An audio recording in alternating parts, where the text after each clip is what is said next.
देवात्मा का भगवान देवात्मा का यह अद्वितीय ग्रंथ देव शास्त्र तीसरा खंड बहुत ही जटिल है, बहुत जटिल है, साधारण नहीं है ये। इसमें जो शिक्षा दी है बहुत जटिल है। और भगवान देवात्मा ने जब ये लिखा जा रहा था तो पूर्णिमा ने कहा था कि या तो ये ग्रंथ पूरा होगा उसी वर्ष में, शायद ये 1928 में या 27 में पूरा हुआ था, मुझे अब एक्चुअली याद नहीं है। तो भगवान देवात्मा ने अपने जीवन काल में ये पूर्ण कर दिया था। जबकि भगवान देवात्मा कितनी ही प्रकार की कॉम्प्लिकेशन से गुजर रहे थे, वृद्ध अवस्था भी हो गई थी, कितने प्रकार के कष्ट रहते थे और कितने मानसिक प्रेशर में से गुजर रहे थे। कितना समाज का काम, कितना कठिन काम, कितना लोगों से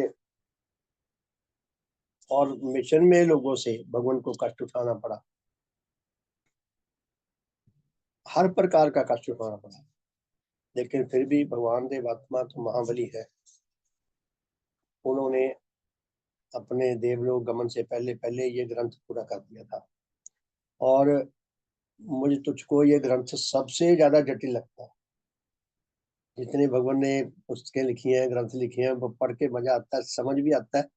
समझ तो ये भी आता है, अब बोलूंगा आपके सामने, जब साधन खत्म हुआ वह भूल जाएंगे, दिमाग से उठ जाता है। ये पुस्तकें, ये ग्रंथ, ये शिक्षा पूर्ण भगवान की रट्टा लगाने वाली नहीं है, समझने वाली है। अगर हमें बुद्धि से समझ आ जाए और हम थोड़ा सा होमवर्क कर लें, उसको अपनी डायरी में अपने अनुभवों के साथ लिख लें, तो उससे हमें काफी याद हो जाता है, काफी समझ आ जाता है। और फिर समय के साथ साथ हम उस डायरी को अगर निकालें तो हमें तुरंत याद आता है, हम खुद को भी और औरों को बहुत कुछ बता सकते हैं। अभी देश शास्त्र पहला खंड और दूसरे खंड के मैंने आपकी सेवा में वो प्रश्न डाले हैं, हम सबने पढ़ा हुआ है। उत्तर मैंने जानबूझ के नहीं डाले, एक तो लंबा बहुत हो जाता। मैं चाहता हूँ कि जो जिज्ञासु आत्मा है, यदि वो पढ़े, उनको ये पढ़ने का अवसर मिले, तो व्हाट्सएप पे भी मैंने डाले हैं, तो उनके अंदर एक ललक जागे, एक आकांक्षा जागे इनके उत्तर जानने की, तो फिर उनको उत्तर भी दिए जा सकते हैं। तो देव शास्त्र पहले खंड के तो शायद 17 प्रश्न है या दूसरे के 17 है, मुझे अब याद नहीं। एक के 12 प्रश्न, हाँ देव शास्त्र पहले के 12 प्रश्न है। पहले आप के 12 सीमान जी, दूसरे के हाँ जी, 17। दूसरे के 17। हाँ जी, बहुत बहुत धन्यवाद। तो मुझे इतनी खुशी है, मैंने मेल पे भी डाल रखा है, ताकि ये मेरी कोशिश रहती है, फिक्र रहता है भी कोई चीज ना, अच्छी चीज कोई हाथ में आ जाए, मेरी हो जाए किसी और की हो, तो उसको इतना सेव कर ले कि वो भूल से भी, गलती से भी डिस्ट्रॉय ना हो जाए, डिलीट ना हो जाए, वो कहीं ना कहीं वो मिल जाए। तो हम लोग होमवर्क किया करें, अपने अनुभव अपनी डायरी में लिखा करें या मोबाइल पे लिखा करें, या जहां भी हम लिख के सुरक्षित रख सकते हैं। हम बच्चे हैं एक आध्यात्मिक स्कूल के, जैसे स्कूलों के बच्चे होते हैं, जो बच्चे होमवर्क नहीं करते वो पिछड़ जाते हैं। हमें होमवर्क करने की बहुत जरूरत है, क्योंकि ये शिक्षा ऐसी है जिसका हमारे जान और प्राण का संबंध है इसके साथ। हमारे लिए ये जान और प्राण की से जैसा संबंध रखती है, तो इसलिए इसके प्रति हमें बहुत सिंसियर रहने के लिए जरूरत है। तो बहुत बहुत सम्मान के योग प्यारे धर्म साथियों, हमने 2 अध्याय पढ़े हैं देव शास्त्र पहले खंड के, ना सॉरी इसके तीसरे के ही। तो पहला अध्याय तो ये है कि मनुष्य की अपने अस्तित्व के संबंध में महाशोचनीय अबोधता। भगवान ने इस अध्याय के माध्यम से सिद्ध भी किया है और स्पष्ट भी किया है और समझाया भी है कि देवात्मा के अतिरिक्त और कोई मनुष्य नहीं है जो अपने आत्मा के विषय में महा अबोधता की अवस्था में ना हो। भगवान का ये बहुत बड़ा चैलेंज है, ये लोहे के चने चबाने के समान है। भगवान ने कहा कि सभी मनुष्य आत्मा केवल देवात्मा को छोड़कर, और ये इतनी सुंदर, इतनी तर्कमूलक है जो थोड़ा सा भी धर्म का, सच्चे धर्म का जिज्ञासु है, ललक रखता है सच्चे धर्म को पाने की, और जो निष्पक्ष है, उसको ये अद्वितीय शिक्षा कुछ ना कुछ समझ आ सकती है, जैसी उसकी योग्यता है कि पुण्य भगवान ये क्या क्लेम कर रहे हैं। हमें ये अच्छी तरह समझ आनी चाहिए, ताकि यदि कोई हमारे से पूछ ले, हम उसको बता सकें। तो भगवान देवात्मा की क्योंकि आत्मिक गठन पूर्ण है, भगवान देवात्मा की आत्मिक गठन में जितनी ज्ञानदायिनी शक्तियां होती हैं या होनी चाहिए, वो सारी की सारी ज्ञानदायिनी शक्तियां परम पूर्णी भगवान देवात्मा की आत्मा में पूर्ण विकसित अवस्था में है। पूर्ण विकसित अवस्था यानी कि त्रिपक्षी, 3 डायमेंशनल, उनकी जो दिशाएं हैं 3 डायमेंशनल है, तीन पक्ष है, गहराई में, चारों ओर विस्तार में, और आकाश की ओर। यदि आप देवात्मा का परिचय पढ़ते हैं तो उसमें आपको काफी कुछ स्पष्ट हो सकता है कि इस बात का अर्थ क्या है। श्रद्धे काका जी ने बड़ी कृपा की है, बहुत सुंदर ये पुस्तक लिखी है। तो भगवान देवात्मा की ज्ञानदायिनी शक्तियों का 3 डायमेंशनल विकास हुआ है, त्रिपक्षीय विकास हुआ है, सारी की सारी गिनती की दिशा से और विकास की दृष्टि से पूर्ण विकसित अवस्था में है। भगवान देवात्मा में बोधदायिनी शक्तियां पूर्ण विकसित अवस्था में है, और भगवान देवात्मा में नई प्रकार की शक्तियां पैदा हुई जो उनके अतिरिक्त और किसी में नहीं पैदा हुई। देव शक्तियां, देव शक्तियां क्या है? सत्य के प्रति पूर्णांग अनुराग। सत्य के जितने पक्ष हैं, अगर मैं अपनी भाषा में कहूँ, सरल भाषा में हम समझे, सत्य के जितने पक्ष हैं, प्रत्येक पक्ष का 3 डायमेंशनल विकास, त्रिपक्षी विकास प्रत्येक अंक का। शुभ के प्रत्येक पक्ष का 3 डायमेंशनल विकास, त्रिपक्षी विकास। अशुभ के, अशुभ विषय के वैराग्य भाव 3 डायमेंशनल, किसी भी पक्ष में पूज्य भगवान ने जटिल से जटिल प्रश्नों का बहुत ही साधारण शब्दों में इतना शानदार, इतना वंडरफुल हमें आंसर दिया है कि जिसमें हमें कोई ऐसा उसमें दिखाई नहीं देता कि हम कह रहे भगवान आपकी ये बात गलत है। इतना परफेक्ट आंसर दिया है। और फिर भगवान देवात्मा में जो असत्य के प्रति वैराग्य भाव है, इसका भी त्रिपक्षी विकास हुआ है।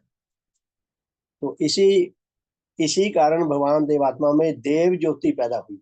देव ज्योति अर्थात अद्वितीय सूझबूझ, अद्वितीय विवेक पैदा हुआ भगवान में। ऐसा विवेक, ऐसी सूझबूझ जिससे मनुष्य आत्मा बहुत नीचे है। इसलिए भगवान देवात्मा अपने आत्मा का अद्वितीय बोध रखते हैं। भगवान ने जो लिखा ना, मेरी विशेषताएं, हम विशेषताएं पढ़े, उनकी बड़ा उसका गहन अध्ययन करें, मंथन करें उस पर। तो पूज्य भगवान ने 12 विशेष विशेषताएं बताई हैं, जो उनके अंदर विशेषताएं 12।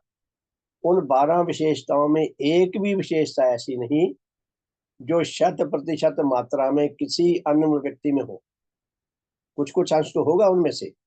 जैसे भगवान देवात्मा 20 दिसंबर 1850 को जन्म हुआ, तो उसी दिन और हजारों बच्चे पैदा हुए होंगे। उसी पल सैकड़ों बच्चे पैदा हुए होंगे। 10-20 बच्चे तो जरूर पैदा होंगे उसी पल, जिस पल भगवान देवात्मा का शुभ जन्म हुआ। तो सिमिलैरिटी नहीं हो जाती उसी पल से, सिमिलैरिटी होती है वो योग्यताएं क्या लेकर आए हैं। तो पुण्य भगवान ने जो कहा है कि मनुष्य मात्र गहरे अपने अस्तित्व के विषय में, विशेषकर अपने आत्मिक जीवन के विषय में महाशोचनीय अबोधता रखते हैं। बहुत भयानकतम अज्ञानता, अबोधता, लापरवाही रखते हैं। इसलिए वो आत्महित के प्रति, आत्महित के लिए जितना संग्राम करना चाहिए, जितना परिश्रम करना चाहिए, जैसी ललक होनी चाहिए, जैसा अनुराग होना चाहिए अपने आत्महित का, वो उनमें देखने को नहीं मिलता। साधारण विधि से हम देखें कि अपने आत्महित को जीने वाले बहुत कम लोग मिलेंगे। मैंने तो अपने जीवन में आत्महित को सामने रखकर जीने वाले, भगवान ने जो लिखा है कि दो ही व्यक्ति मुझे पढ़ने को मिले हैं। एक भगवान देवात्मा के गुरु श्रद्धेय ऋषि जी महाराज, जो आत्महित को लेकर जीते थे, और दूसरे भगवान के दादाजी, श्रद्धेय दादाजी, वो आत्महित को लेकर जीते थे। हालांकि मिथ्या विश्वास दोनों में थे। मिथ्या विश्वास अलग बात है, मिथ्या विश्वास होना, लेकिन किसी की क्या कहते हैं, किसी का उद्देश्य होना अलग बात है कि उसका उद्देश्य क्या है। तो अगर किसी का उद्देश्य सही है तो मिथ्या विश्वास में भी उसका बहुत कल्याण हो जाता है। तो भगवान ने बताया है कि सारी मानवता आत्म के जीवन को लेकर, अपने अस्तित्व को लेकर महाशोचनीय अबोधता रखती है। हम जितना अध्ययन करें, जिस जिस जीवन को देखें, बहुत ही अबोधी मिलेगा। ये सारी दुनिया में जो नर्क छाया हुआ है, ये हम मनुष्यों ने पैदा किया है। दूसरा अध्याय पढ़ा, दूसरा अध्याय में कि मनुष्य में उसका सुख अनुराग ही उसके आत्मा की महाशोचनीय अबोधता का मूल कारण है। भगवान फरमाते हैं कि सारी मानवता जो अपने अस्तित्व को लेकर, विशेष रूप से अपने आत्मिक जीवन को लेकर महाशोचनीय अबोधता की अवस्था रखती है, उसका मूल कारण, कारण तो और भी बहुत सारे हैं, लेकिन उसका सुख अनुराग सबसे बड़ा कारण है।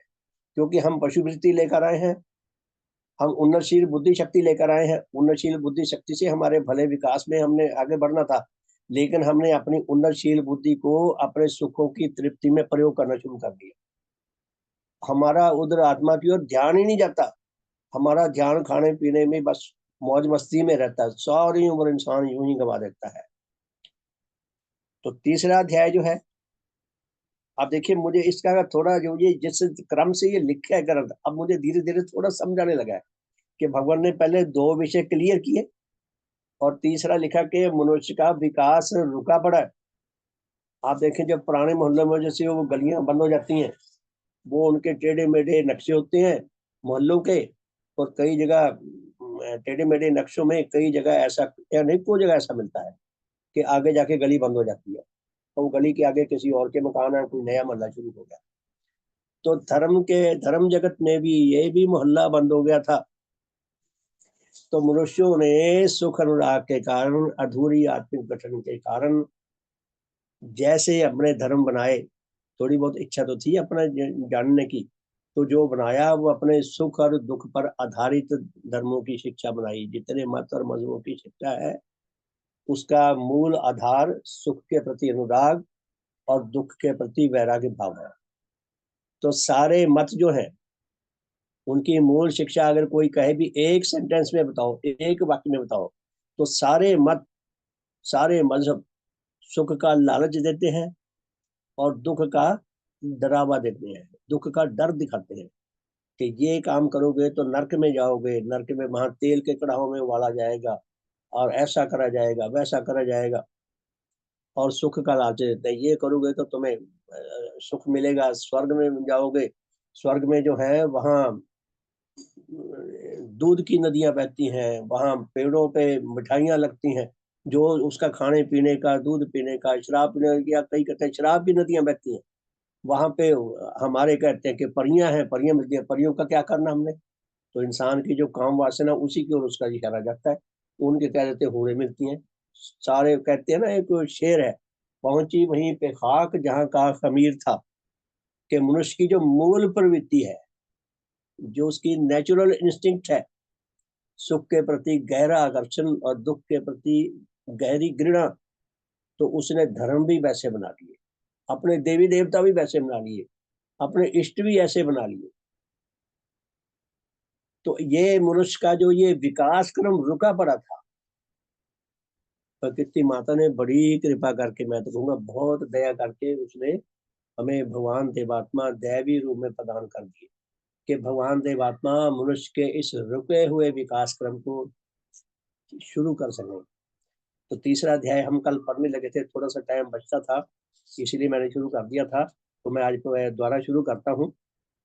और इसमें तीसरा अध्याय में क्या है, इसका जो शीर्षक है तीसरे अध्याय का, कि मनुष्य जगत में से अधिकारी जनों की नाना प्रकार की महाहानिकारक अबोधता, आत्मिक अबोधता के दूर करने तथा उनमें उच्च परिवर्तन लाने के लिए नेचर के नियमानुसार देव सूर्य देवात्मा का आविर्भाव। कि मनुष्य की जो आत्मिक अबोधता बहुत गहरी है और इसका जो विकास क्रम रुका पड़ा है, उस मार्ग को खोलने के लिए, ताकि विकास की गति मनुष्य की आगे को बढ़े, प्रकृति माता ने देवात्मा को देव सूर्य के रूप में प्रकट कर दिया। और भगवान देवात्मा का जन्म नेचर के अटल नियमों के अनुसार हुआ है। इनका नियम का भी हवाला दिया, नियमानुसार, नेचर के नियमानुसार पैदा हुए। ऐसा नहीं है कि जैसे और तथाकथित देवी देवता आसमान से आ गिरे, कि भगवान देवात्मा आसमान से आगे लाइट चमकी और बच्चा गोद में पड़ा था, ऐसा नहीं है। वो क्रमानुसार, नेचर के अटल नियम अनुसार उसी तरह विश्व में आविर्भूत हुए हैं जिस तरह हम सब का जन्म हुआ है।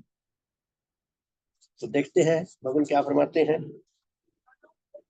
सुख अनुराग, भगवान क्या कहते हैं, सुख अनुराग चाहे वह किसी प्रकार का भी हो, जब किसी मनुष्य को अपना दास बना लेता है, या यूं कहो कि जब कोई मनुष्य उसका दास बन जाता है, तब उसके लिए विविध प्रकार की मिथ्याओं और विविध प्रकार के अहितों व दुराचारों के पथ पर चलना, और विविध प्रकार की मिथ्याओं और विविध प्रकार के अहितों का प्यार करना आवश्यक हो जाता है।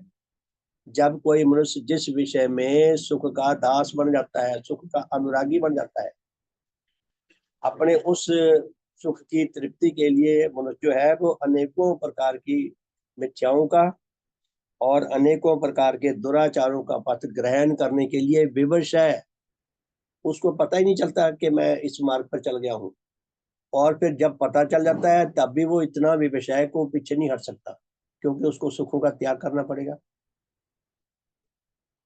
आवश्यक हो जाता है उसके लिए उस मार्ग पर चलना। इसलिए मनुष्य जगत में जितनी और जिस जिस प्रकार की मिथ्याओं और जितने और जिस जिस प्रकार के अहितों व दुराचारों की भरमार है, मनुष्य जगत में झूठ और बुराई की भरमार है, इतनी भरमार है कि इसका कभी पूर्ण इतिहास नहीं बन सकेगा। इसको कभी काउंट नहीं किया जा सकेगा कि कितने को दुराचार हुए हैं। जितनी भरमार है उतनी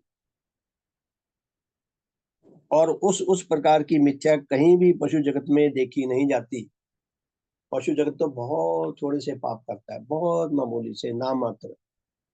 पशु जगत दूसरे को खाता है अपनी भूख को मिटाने के लिए, अपनी जो आवश्यकता है उसकी तृप्ति के लिए। नेचर ने वो जैसा आधा अधूरा बनाया है, जैसा उसका लाइफ सर्कल है, उसके अनुसार वो मनुष्यों की तरह काम नहीं कर सकता। वो अपने लिए भोजन खेती बाड़ी नहीं कर सकता, वो स्टोर करके नहीं रख सकता। तो उसके लिए तो जो उससे कमजोर है उसको मार के खाना, उसके लिए वो मार्ग बना हुआ है। नेचर की अपनी व्यवस्था है। नेचर भी, नेचर का जो काम करने का तरीका है वो ट्राई करती है, टेस्ट एंड ट्राई करती है, और देखती है जो उसकी ट्राई में, सृजनशीलता में जो कुछ कमी रह जाती है, अगर वो आगे काम का नहीं रहता उसको डिस्ट्रॉय कर देती है, फिर वो नई ट्राई करती है। इसीलिए शुरुआती दौर में जो मारकाट चली पशु पक्षियों में, उनमें तो अभी तक जारी है, क्योंकि उनकी कंडीशनिंग है, वो इस साइकिल से बाहर निकल ही नहीं सकते। लेकिन ऐसा नहीं है, नेचर ने उनको माफ नहीं किया, क्योंकि वो बेचारे विवश हैं, उनको पता भी नहीं था, उनके पास और कोई रास्ता नहीं था, इसलिए वो दूसरों को मार के खाते थे। तो भगवान देवात्मा ने लिखा है कि हिंसक जानवर, शेर, चीते वगैरह, जब उनकी स्थूल शरीर में मृत्यु होती है तो प्राय वो परलोक में पहुंच नहीं पाते, उनकी आत्मा की भी मृत्यु हो जाती है, क्योंकि उन्होंने सारी उम्र विनाश कर्म का साथ दिया है। तो भगवान क्या लिखते हैं, लेकिन फिर भी उनके दुराचार पाप कम है मनुष्य की तुलना में। मनुष्य ने तो बहुत किए, बहुत कर रहा है। मिथ्या और अहित का प्रेमक बनकर और उनकी ओर गति करके प्रत्येक मनुष्य नेचर के पतन विषयक अटल नियमानुसार अपने अपने आत्मा की गठन की उसी प्रकार हानि करता है जिस प्रकार वह अमिताचारी बनकर अपनी शारीरिक गठन की हानि करता है। तो भगवान क्या स्पष्ट करते हैं कि मिथ्या और अहित का प्रेमी, ये बात हमें विश्वास नहीं होता। भगवान कहते हैं कि प्रत्येक मनुष्य मिथ्या का प्रेमी है, अनुरागी है झूठ का, और अहित का अनुरागी है। हम अपने अंदर झांक के देख ले, मैं अपने अंदर झांक के देखता हूँ, मुझे बात नहीं समझ आती। मैं मिथ्या का अनुरागी हूँ, मैं अहित का अनुरागी हूँ। भगवान क्या कह रहे हैं वो धीरे धीरे धीरे धीरे स्पष्ट होने लगता है। जब हम अपना शुभ नहीं चाहते, जब हम अपना भला नहीं चाहते, जब हम अपना आत्म ज्ञान नहीं पाना चाहते, नेचर के किन नियमों के अनुसार हमारी आत्मा की हानि होती है, जब हम वो नहीं जानना चाहते, किन नियमों के पूर्ति से हमारे आत्मा की रक्षा और विकास होता है, हम वो नहीं जानना चाहते, विकास क्रम के साथ हम कैसे जाएं, हम वो नहीं जानना चाहते। थोड़ा सा बुद्धि से जान भी गए तो हम उनका साथ नहीं दे सकते, क्योंकि हमारे अंदर भाव ही नहीं है ऐसे। हमें ऐसी, जैसी हमारे अंदर पूंजी है वैसा हम काम करे जाते हैं। इसलिए हम मिथ्या के भी अनुरागी हैं, अपने आप को तो मिथ्या दिलासा देते रहते हैं, और हम अहित के भी अनुरागी। तो पूज्य भगवान क्या कहते हैं कि मिथ्या और अहित का प्रेमक बनकर तथा उनकी ओर गति करके प्रत्येक मनुष्य नेचर के पतन विषय अटल नियमों के अनुसार अपने अपने आत्मा की गठन की उसी प्रकार हानि करता है जिस प्रकार वह अमिताचारी बनकर अपनी शारीरिक गठन की हानि करता है। मनुष्य अमिताचार क्या होता है? बद परहेजी, कि जो चीज सुखदायक लगती है उसको तो ज्यादा खा जाएगा, उसको दिन में कई कई बार खाता रहेगा, और जो चाहे वो कितनी ही हानिकारक हो, क्योंकि सुखदायक लगती है इसीलिए खाता है। अब लोग जो बीड़ियां पीते हैं, सिगरेट पीते हैं, नशा पीते हैं, किसी गधे को तंबाकू के खेत में से ले जाओ घुमा के, वो नहीं खाता। गधा हमारे से अच्छा है इस मामले में। इंसान नशे करता है, अपने अंदर धुआं ले जाता है, वो धुआं अंदर खून को साफ थोड़ी करेगा, और गंदा करेगा, शारीरिक अंगों को बिगाड़ेगा। तो भगवान क्या फरमाते हैं कि जिस तरह है मनुष्य अमिताचार से, बद परहेजियों से, वो रुड़की साधन आश्रम के आगे लिखा हुआ है ना कि आओ जीने के लिए खाओ, खाने के लिए ना जियो। तो करोड़ों मनुष्य खाने के लिए जी रहे हैं, कि उनको पैदा इसलिए हुए कि उन्होंने खूब खाना है। तो अमिताचारी अपने शरीर की हानि करता है, शरीर की हानि करता है, उसी तरह आत्मा की हानि करता है। शरीर तो दिखाई देता है, इसका तो भला कर ले, नहीं, शरीर की भी सुख ना किया, अगर शरीर की भी हानि ना करे तो वो अपने शरीर की जिस तरह हानि करता है उसी तरह अपने आत्मा की हानि करता है। आत्मा तो दिखाई नहीं देती, उसकी रक्षा करना तो बहुत टेढ़ी खीर है। आत्मिक गठन की हानि को ही आत्मिक पतन कहते हैं, कि रात दिन अपनी आत्मा की हानि करता रहता है, उसे भी नहीं दिखता, दूसरों को भी नहीं दिखता, आत्मा का पतन होता रहता है। इसी को आत्मिक पतन कहा है, यानी कि जो आत्मा की रक्षा और विकास के विश्वव्यापी अटल नियम है, यदि उनके अनुसार जीवन व्यतीत नहीं करता, जीवन नहीं जीता, तो वो अपनी आत्मिक हानि करता है। चाहे वो जानबूझ के करे, चाहे अज्ञानता में करे, परिणाम उसे वही मिलेगा जो नेचर में विकसित हो जाता है, कि यही परिणाम मिलना है। और ऐसा करके कहते हैं आत्मिक पतन कई प्रकार का है, जिनमें से एक का नाम है उल्टी दृष्टि। उल्टा दृष्टा हो जाता है। हमारे से तो कैमरा अच्छा है, कैमरा भी उल्टा दृष्टा है। अगर कैमरे से फोटो खींचे, खासकर जो फोटोग्राफरों के कैमरे होते थे, उसमें फोटो खींचते थे तो उसमें फोटो पैर आसमान की ओर होते थे, सिर जमीन पे होता था, तो फिर फोटो घुमा के सीधी करके हमें देते थे। कहें कैमरा बेजान है, लेकिन नेचर के नियमों के अनुसार कैमरा जो फोटो खींचता है वो सिर नीचे होता है और पैर ऊपर होते हैं, तो वो सीधा करके देते हैं।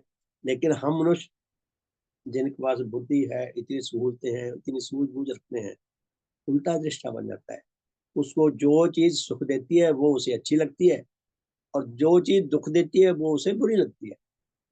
जो चीज दुख देती है उसको वो घृणा करता है, जो सुख देती है उसे वो प्यार करता है। जरूरी नहीं है जो चीज सुख देती है वो हितकर भी हो, और जरूरी नहीं है जो चीज दुख देती है वो हानिकारक ही हो।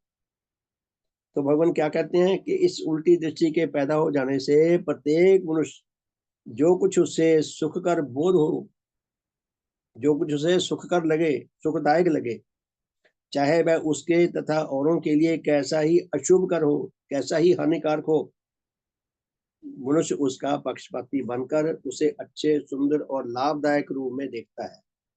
उल्टा दृष्टा यही होता है कि जो चीज जैसी है उसको वैसी ना लगे, उसके विपरीत दिशा वाली लगे। और जो कुछ उसे सुखकर बोध ना हो अथवा दुखकर बोध हो, चाहे वह उसके लिए और औरों के लिए कैसी ही शुभकर हो व हितकर हो, उसे बुरे और हानिकारक रूप में देखता है। वो एक चुटकुला सुना आपने भी। एक टीचर ने बच्चों को पढ़ा रही थी, तो उसने पूछा, बच्चों आपको स्कूल में कुछ अच्छा लगता है?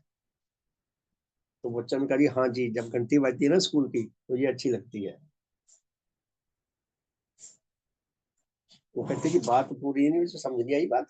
एक बच्चे से पूछा भी अच्छी क्यों लगती है? कहता जी शाम को जब छुट्टी की घंटी बजती है ना मुझे वो अच्छी लगती है। तो हम सब छुट्टी की घंटी हमें भी अच्छी लगती है, तो हम उल्टा दृष्ट है। तो भगवान क्या कहते हैं कि ऐसी दशा रखकर, उल्टी दशा रखकर, ऐसी दशा में केवल यही नहीं कि वह अपने किसी सुख और राग के विरुद्ध किसी शुभ व सत्य को ग्रहण करना नहीं चाहता, किंतु उल्टा उसे घृणा करता है। किसी शुभ या सत्य विषय को कहाँ तो ग्रहण करता, कहाँ उसे घृणा करता, क्योंकि उससे सुख नहीं मिलता। और इस घृणा भाव की प्रेरणा के अनुसार उससे परे परे व दूर दूर रहना चाहता है, दूर दूर रहता है। मनुष्य की यह कैसी भयानक दशा! मनुष्य को ये नहीं पता कि अगर वो अपने जीवन के विषय में, विशेष रूप से आत्मिक जीवन के विषय में अज्ञानी रहेगा, अबूती रहेगा, तो उसका भयानक दंड भुगतना पड़ेगा आत्मिक मौत के रूप में। तो भगवान आगे क्या कहते हैं कि लाखों वर्षों से मनुष्य जगत में यही महाशोचनीय दशा जारी थी, अब भी जारी है। इस महापतनकारी व महाहानिकारक दशा के घटाने व दूर करने के लिए यह आवश्यक था कि उसमें से पूर्णतः नई शक्तियों से विशिष्ट किसी ऐसे आत्मा का आविर्भाव हो कि जिसमें सुख के स्थान में शुभ का पूर्ण अनुराग, और सुख के स्थान में जिस जिस प्रकार की मिथ्याओं और अहितों की उत्पत्ति होती है उन सब के प्रति पूर्ण घृणा, पूर्ण वैराग्य, और नेचर के संबंध में सब प्रकार के सत्यों के लिए पूर्ण अनुराग विकसित हो। तो मनुष्य के ये जो विकास कर्म का सिलसिला बंद पड़ा था लाखों सालों से, उसको दोबारा चालू करने के लिए एक ऐसे ऐसे ऐसे अद्वितीय व्यक्तित्व की आवश्यकता थी, जो सत्य के का पूर्णांग अनुरागी हो, जो शुभ का पूर्णांग अनुरागी हो, जो मिथ्या एवं अशुभ का पूर्णांग वैराग्य भाव रखता हो, घृणा भाव रखता हो उनके प्रति। अर्थात ये योग्यताएं केवल देवात्मा में है। हमारा जो अपना प्राकृतिक स्वभाव है, देवात्मा ठीक हमारे से विपरीत है। हम सुख के अनुरागी हैं, भगवान देवात्मा शुभ के अनुरागी हैं। हम मिथ्या के अनुरागी हैं, भगवान देवात्मा सत्य के अनुरागी हैं। एकदम विपरीत। इसलिए भगवान को जो जो अद्वितीय चमत्कार किया भगवान ने सत्य ज्ञान को खोजने का, लिपिबद्ध करने का, ये धर्म का सत्य ज्ञान देना शेष सारी मानवता के लिए असंभव है। मुश्किल नहीं, मुश्किल तो बहुत सादा सा शब्द है, बहुत कठिन भी नहीं, असंभव है। देवात्मा श्री के अद्वितीय व्यक्तित्व जिनकी आत्मिक गठन पूर्ण है, वही सत्य धर्म का ज्ञान खोज सकते थे, वही दे सकते थे। शेष मानवता अपने आप को कुछ भी दावा कोई करता रहे, लेकिन ये बात निर्विवाद सत्य है कि सारी मानवता के लिए, देवात्मा को छोड़कर सारी मानवता के लिए सत्य धर्म का ज्ञान खोजना और उसको लिपिबद्ध करके विश्व को देना असंभव है। तो क्या लिखते हैं भगवान? किस महापतनकारी व हानिकारक दशा के घटाने व दूर करने के लिए यह आवश्यक था कि उसमें से पूर्णतः नई शक्तियों से विशिष्ट किसी ऐसे आत्मा का आविर्भाव हो कि जिसमें सुख के स्थान में शुभ का पूर्ण अनुराग हो, और सुख अनुराग से जिस जिस प्रकार की मिथ्याओं और अहितों की उत्पत्ति है, उन सब के प्रति पूर्ण घृणा भाव हो, कि शुभ का अनुराग हो, अशुभ के प्रति पूर्ण घृणा हो, लेश मात्र ही वो उसके साथ किसी किस्म का भी समझौता ना कर सकता हो। जैसे नेचर का ये अकाट्य सत्य है कि अंधकार में और ज्योति में लेश मात्र भी समझौता नहीं हो सकता, कभी समझौता नहीं हो सकता, इम्पॉसिबल है। सारा विज्ञान भी पीछे लग जाए ना तो भी नहीं समझौता करा सकता। तो उसी तरह जो शुभ का अनुरागी हो और अशुभ के प्रति गहरी घृणा रखता हो, सत्य का अनुरागी हो, असत्य के प्रति गहरी घृणा रखता हो, और नेचर के संबंध में सब प्रकार के सत्यों के लिए पूर्ण अनुराग विकसित हो। भगवान देवात्मा में सत्य अनुराग पूर्ण विकसित हुआ। उन्हीं भगवान ने 1895 से ईश्वर विश्वास त्याग दिया था। उससे पहले भगवान ने जितनी पुस्तकें लिखी थी, उन पुस्तकों में ईश्वर को आधार बनाकर लेख लिखे थे। लेख तो बहुत सुंदर थे, क्योंकि वहां देवात्मा के देव संवेदनाएं थी उन लेखों में, लेकिन उनके अंदर एक बात मिथ्या थी, वो था ईश्वर विश्वास। भगवान देवात्मा ईश्वर को मानते थे। जब उनका ईश्वर विश्वास खत्म हो गया, आप देखें साधारण जन क्या करेंगे, बड़े से बड़े जन भी क्या करेंगे, कि जो किताबें पहले लिख दी ठीक है, उनको उसी तरह बेचने दो, बाद में हम उसमें से ईश्वर विश्वास निकाल देंगे, आगे जो नहीं छपवाएंगे उसमें ईश्वर नहीं रखेंगे। भगवान देवात्मा सत्य के अनुरागी हैं। उन्होंने वो सारी पुस्तकें जो ईश्वर विश्वास की पोषकता में लिखी गई थी, जबकि उनके अंदर बहुत सुंदर लेख थे, वो सारी की सारी जलाने का हुक्म दे दिया था, जला दी गई थी। ऐसा विश्व में दृष्टांत नहीं मिलेगा। किसी भी मत के, किसी भी मजहब के, किसी भी पुस्तक में, किसी भी ग्रंथ में एक एक शब्द नहीं बदल सकते। लेकिन भगवान देवात्मा ने सारी पुस्तकें जला दी थी, और भगवान कहते मुझे कितना दुख हुआ। जैसे मुझे ऐसा लग रहा था ये पुस्तकें मेरे बच्चे जल रहे हैं, लेकिन वो सत्य का अनुराग था, जो कहते जादू वो जो सिर चढ़ के होना। तो भगवान देवात्मा ने पग पग पर अपनी अद्वितीयता की परीक्षा दी है। आज भी परीक्षा है भगवान की, आज भी परीक्षा ले रहे हैं हम लोग। तो भगवान क्या फरमाते हैं कि नेचर के आत्मिक जगत के अटल नियमानुसार इन शुभ और सत्य विश्व के अनुरागों के क्रम विकास से जिस जिस प्रकार की चिंताओं और जिस जिस प्रकार के विश्वासों,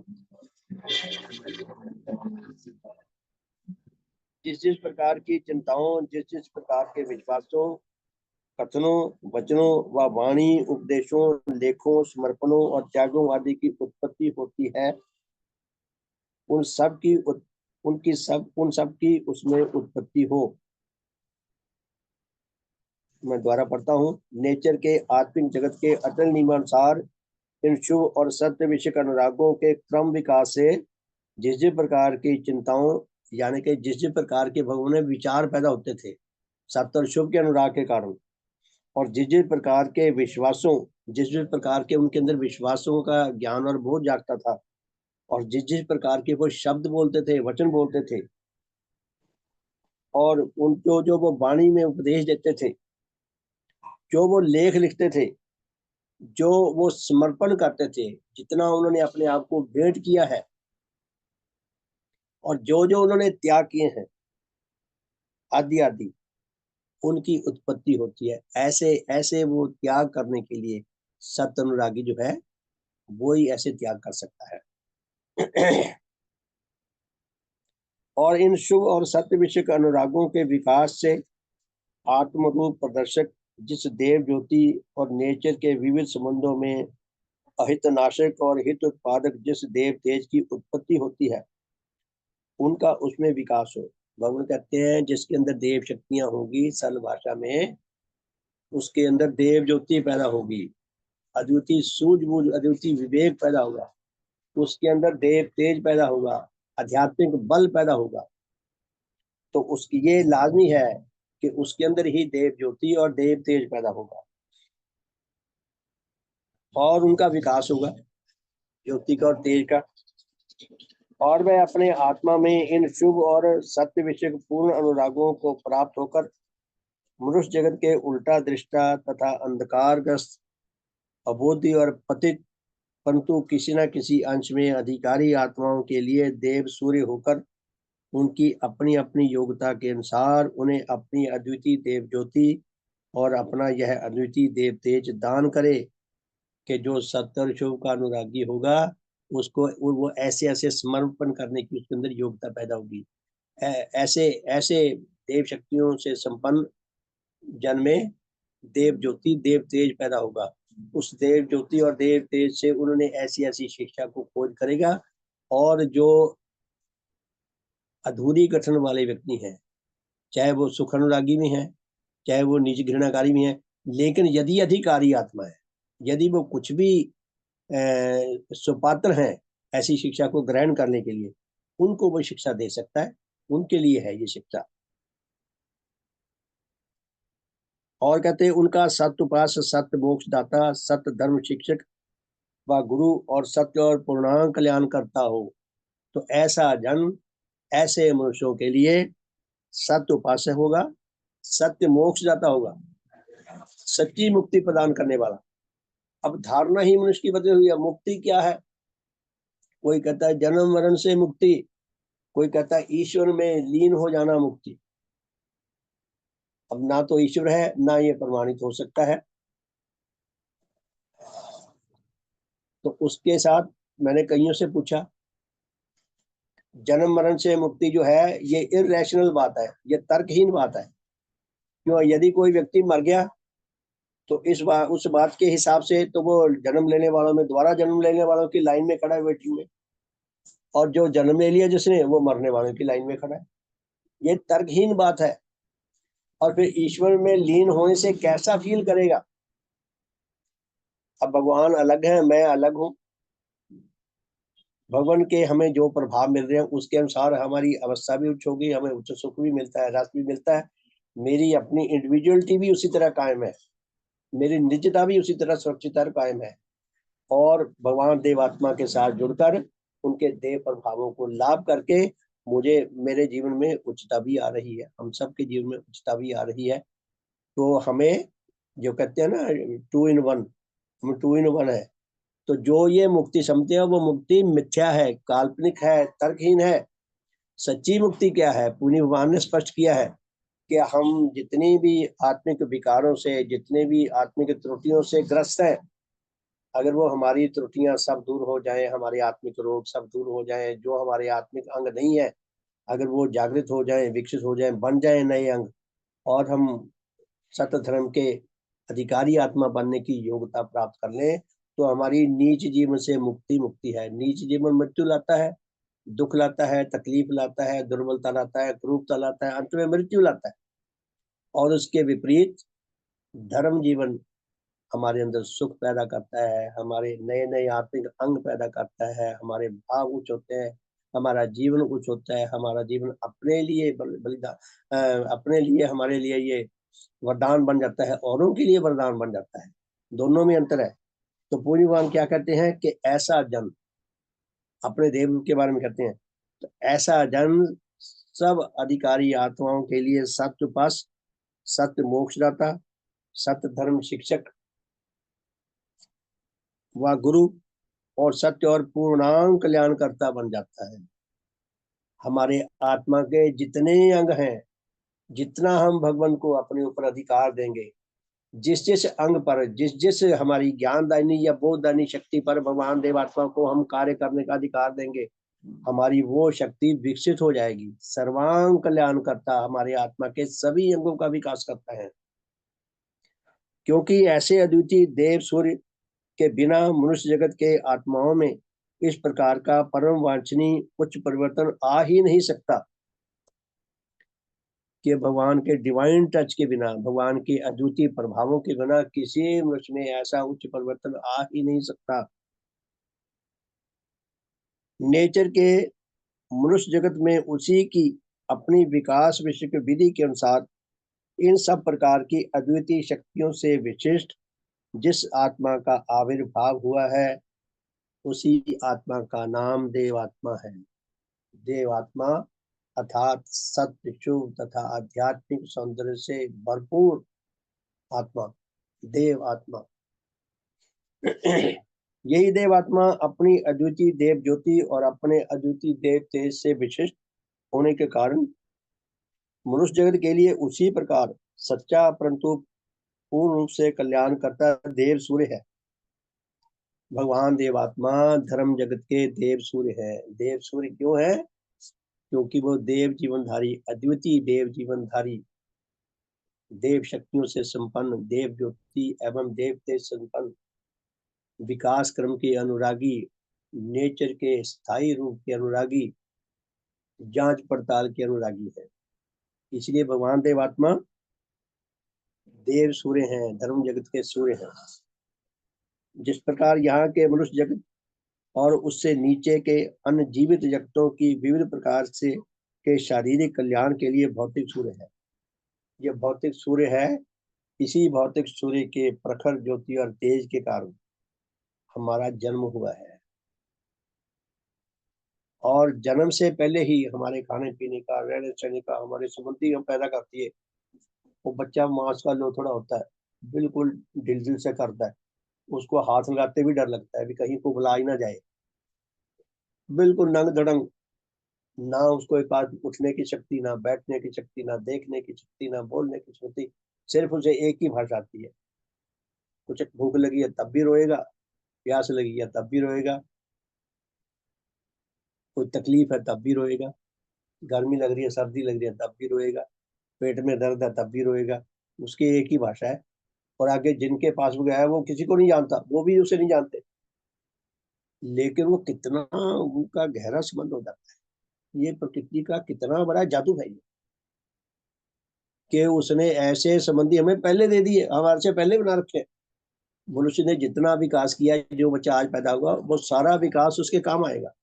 उसी तरह ने हमारे लिए भौतिक सूर्य के कारण ही हमें खाने पीने के लिए जो खाद्य सामग्री पैदा होती है, जो फल पैदा होते हैं, सूखे मेवे पैदा होते हैं, तरकारियां पैदा होती हैं, जितना कुछ पैदा होता है, हमें शुद्ध पवित्र वायु मिलती है, ऑक्सीजन, अमृतमय ऑक्सीजन मिलते हैं, शुद्ध पवित्र जल मिलता है अमृतमय। और जितने संबंधी मिल गए धरती पे, सारी उम्र घूमते हैं, खाते पीते हैं, ऐश करते हैं, अपना मल मूत्र अपनी गंदगी धरती पे डालते हैं। ऐसी हमें प्रिय माता मिलती है, हमें कितना कुछ मिलता है। चंदा मामा मिल गया हमें, माँ है तो मामा भी है, तो हमें कितना कुछ मिल गया। तो ये भौतिक सूर्य जैसे हमारे स्थूल शरीर की रक्षा और विकास करता है, हमारी जीवनी शक्ति की रक्षा और विकास करता है। ठीक उसी तरह भगवान देवात्मा हमारे आत्मिक जीवन की, अब यहाँ हमें कंफ्यूजन हो सकती है कि उधर तो जीवनी शक्ति कह रहे हैं कि उसका सूर्य विकास करता है, इधर आत्मा की। भगवान ने इस भेद को खोला है कि हमारी आत्मा की भी आत्मा है। तो भगवान क्या करते हैं कि इसी देव सूर्य अर्थात देवात्मा ने अपनी देव ज्योति में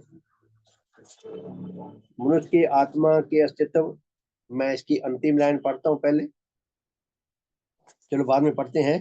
तो इतनी बातें लिखी हैं, लगभग 8 बातें लिखी हैं कि भगवान ने हमारे हमारे जीवन का जो आंतरिक पक्ष है उसमें क्या कुछ खोज के हमारे सामने रख दिया कि इसी देव सूर्य अर्थात देवात्मा ने अपनी देव ज्योति में मनुष्य के आत्मा के अस्तित्व, हमारी आत्मा का ज्ञान को जार पाया, बताया। उसके आत्मा का उसके शरीर के साथ संबंध, हमारी आत्मा का हमारे शरीर के साथ क्या संबंध है। मैंने एक कथा में सुना था कि शरीर जो है जेल है और आत्मा इसके अंदर कैद है। बचपन में भगवान ने बताया ये शरीर तो हमारी आत्मा का रहने का स्थान है। इसको हमने मंदिर बनाना आत्मा का।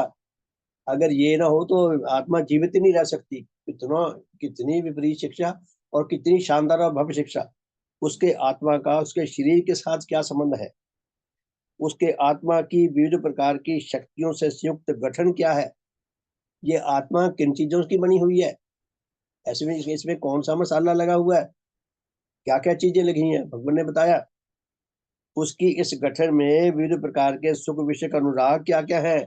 ये सुख अनुराग अनेकों प्रकार के सुख अनुराग है जो आत्मा की बीमारियां हैं। ये आत्मा की गठन नहीं है, ये आत्मा के रोग हैं। इसको मार डालेंगे अगर ये रोग अंदर रहे।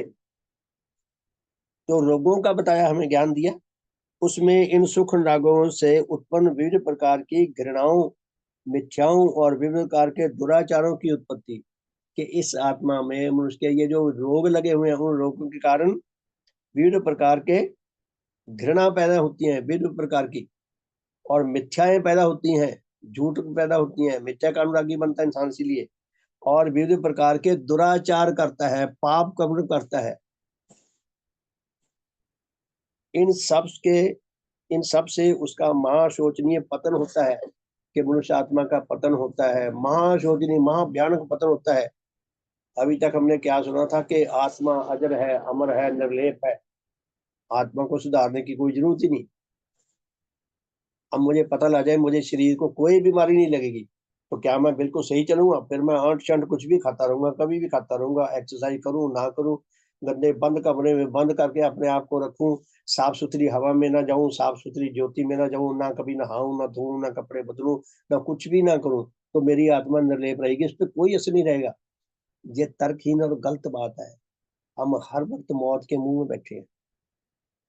असल बात यह है, पूर्वान क्या फरमाते हैं कि मनुष्य की जो सबसे महाशोचनीय पतनकारी अवस्था है, इसका भगवान ने ज्ञान दिया।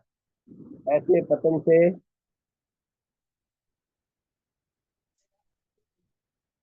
हेलो, आपको मेरी आवाज सुन रही है? जी ठीक है, ठीक है। बीच में कॉल आ गई थी किसी की। इन सब से उसका महाशोचनीय पतन, पतन क्या है? ऐसे पतन से उसकी मोक्ष कैसे हो सकती है? उसमें जीवन वर्धक विविध प्रकार की उच्च शक्तियों के विकास की आवश्यकता और विधि आदि नाना विषयों के संबंध में जिस प्रकार के अति गूढ़, अति आवश्यक, अति विचित्र और अति मूल्यवान सत्य देखे, हमारे जीवन के संबंध में भगवान देवात्मा ने अति गूढ़, अति विचित्र और अति आवश्यक जो अमूल्य सत्य देखे, उनका देव शास्त्र के इस खंड में आगे चलकर विस्तार पूर्वक उल्लेख होगा। तो इस अध्याय से काश हम कुछ समझ सकें कि मनुष्य के विकास क्रम का जो सिलसिला हजारों सालों से तो हम मान सकते हैं कि रुका पड़ा था। वैसे तो लाखों साल से कहते हैं, 20 लाख साल हो गए मनुष्य को पैदा हुए। ये जो रुका पड़ा था, इस बंद पड़े मार्ग को खोलने के लिए और मनुष्य के विकास क्रम के सिलसिले को जारी करने के लिए और मनुष्य को आत्मिक मृत्यु से बचाने के लिए, इस विश्व को नार की अवस्था से बाहर निकालने के लिए प्रकृति माता ने भगवान देवात्मा को आविर्भूत किया। और उनके आविर्भूत होने से बहुत कुछ उच्च परिवर्तन आया है। और समय के साथ साथ ये सिलसिला और बढ़ेगा। ऐसा हो नहीं सकता कि पूर्ण भगवान देवात्मा पैदा हो, ऐसा अद्वितीय व्यक्तित्व पैदा हुआ हो और वो दुनिया से अनजाना रह जाए। आजकल कम्युनिकेशन सिस्टम बहुत है। हम भगवान के मिशन में इस तरह सेवाकारी हो सकते हैं कि फेसबुक पे, व्हाट्सएप पे और जो जो कम्युनिकेशन सिस्टम है उसमें जितना हम अधिक से अधिक भगवान की शिक्षा को डाल सकते हैं उतना हम डालें। कहीं ना कहीं तो ये बात आगे जाकर खुलेगी, कभी ना कभी तो खुलेगी। तो बहुत बहुत धन्यवाद प्यारे धर्म साथियों। सबका शुभ हो, सबका हित हो, सबका मंगल हो, सबका कल्याण हो। इतनी सुंदर शिक्षा, इतनी सारगर्भित शिक्षा, इतनी उच्च रस देने वाली शिक्षा और इतना हमारी ये बुद्धि को सेटिस्फाई करने वाली शिक्षा, इतना हमें बुद्धिमान और ज्ञानवान बनाने वाली शिक्षा, और सबसे बढ़कर हमारे आत्म कल्याण के लिए जो परमावश्यक है, हमें सदा इस शिक्षा की, भगवान के प्रभावों की सदा आवश्यकता रहेगी, यहाँ भी परलोक में भी। तो काश मैं इस आवश्यकता को अधिक से अधिक महसूस कर सकूं, आप सब महसूस कर सकें, और हम अपनी बारी में, भगवान ने अपनी ओर से कोई कसर नहीं छोड़ी, हम अपनी बारी में भगवान देवात्मा को सही रिस्पॉन्स देने की योग्यता लाभ कर सकें, मैं कर सकूं, आप सब कर सकें। सबका बहुत बहुत धन्यवाद। सबका शुभ हो, सबका भला हो, सबका मंगल हो, सबका कल्याण हो। सबका बहुत बहुत धन्यवाद। तो अब साधन को विराम देंगे जय ध्वनि करके, और फिर रात को मिलेंगे 8:40 पे। आज साधन 8:09:25 पे समाप्त कर देंगे, क्योंकि 9:25 के बाद एक छोटी सी मीटिंग रखी हुई है, तो इसी पे मीटिंग हो जाएगी। तो सबका शुभ हो, सबका भला हो। जिनके पास ये संदेश गए हैं, संदेश भेजे हुए हैं, तो वो कृपया ध्यान रखें और इस मीटिंग के लिए अपनी उपस्थिति को जरूर दर्ज कराएं, क्योंकि बहुत आवश्यकता है सबकी। तो सबका शुभ हो। तो जय ध्वनि करके आज के साधन को विराम देंगे। अर्पित जी, श्रीमान जी कुछ कहना चाहते हैं? अर्पित जी, यशपाल जी, शुभ हो। नहीं, शुभ श्रीमान जी इस मीटिंग में कौन कौन आ सकता है? हेलो, बहुत धीमी श्रीमान आवाज है। नहीं, श्रीमान जी इस उनको मीटिंग सूचित में कर दिया गया, जिनको उस मीटिंग में आना है उनको हाँ जी, सूचित कर दिया गया। वो कोऑर्डिनेटर बनाए हुए हैं, अच्छा फिर उनको ठीक है। सूचित कर दिया गया जी जी, और वो आएंगे। इस या आपका नाम होगा तो उसमें फोन करने वाली लिस्ट में मेरे ख्याल से श्रीमान जी का, आपके पिताजी का नाम है शायद, पापा जी का। तो उस तरह से श्रीमान जी शायद ले सकते हैं। मुझे पूरा तो पता नहीं, हाँ मुझे ठीक है जी। बस मैं वही रिमाइंड करा मुझे रहा था अपने भी, जिस लोगों का जिसको पता है। सूचित किया गया है हैं? कृपया वो उसमें जरूर आए। तो सबका बहुत बहुत सब धन्यवाद। लोगों के लिए नहीं है ये संदेश। हाँ, सबके लिए नहीं, जिनको सूचित किया गया है, जिनको अलग सूचित से किया सूचित किया गया गया है है वो ना। लोग उसमें आए। जी जी, हाँ। ठीक है जी। श्रीमान जी, इस तीसरे अध्याय का मेरे ख्याल से निचोड़ ये है कि मनुष्य के सुख अनुरागों को चोट करने के लिए भगवान ने का आविर्भाव हुआ। हाँ जी, हाँ बिल्कुल, इसमें क्या संदेह है, इसमें कोई संदेह नहीं जी। ठीक है धन्यवाद जी, श्रीमान बहुत जी, बहुत बहुत धन्यवाद। अच्छा एक्सप्लेनेशन रहा, बहुत ही सुंदर। धन्यवाद श्रीमान जी, शुभ। बहुत बहुत धन्यवाद श्रीमान जी। भगवान की कृपा है, धर्म साथियों की कृपा है, मुझे आप लोगों ने ड्यूटी दे रखी है, तो मुझे तो ये इतना लग रहा है मेरा भला बहुत हो रहा है। पता नहीं मैं जी आप लोगों जी। की सेवा कर पा रहा हूँ या नहीं, लेकिन मेरा नहीं बहुत नहीं भला हो रहा श्रीमान है। जी, सबका ही तो भला बहुत हो बहुत रहा धन्यवाद। है। जो समझ पा रहे हैं उनका भला हो रहा है, जो नहीं समझ पा रहे उनके भी कानों में तो पड़ी रहा। अच्छी हाँ जी, बात हाँ जी, कहीं हाँ से भी पड़ रही हो, जी जी, पड़ी रही। बहुत बहुत धन्यवाद। सबका शुभ हो। ठीक है जी, फिर जय ध्वनि करके इस साधन को विराम देते हैं। रात को 8:40 में मिलेंगे। भगवान देवात्मा की जय। भगवान देवात्मा की जय। भगवान देवात्मा की जय। भगवान देवात्मा की जय। सबका शुभ हो, सबका भला हो। बहुत बहुत धन्यवाद। शुभ संध्या।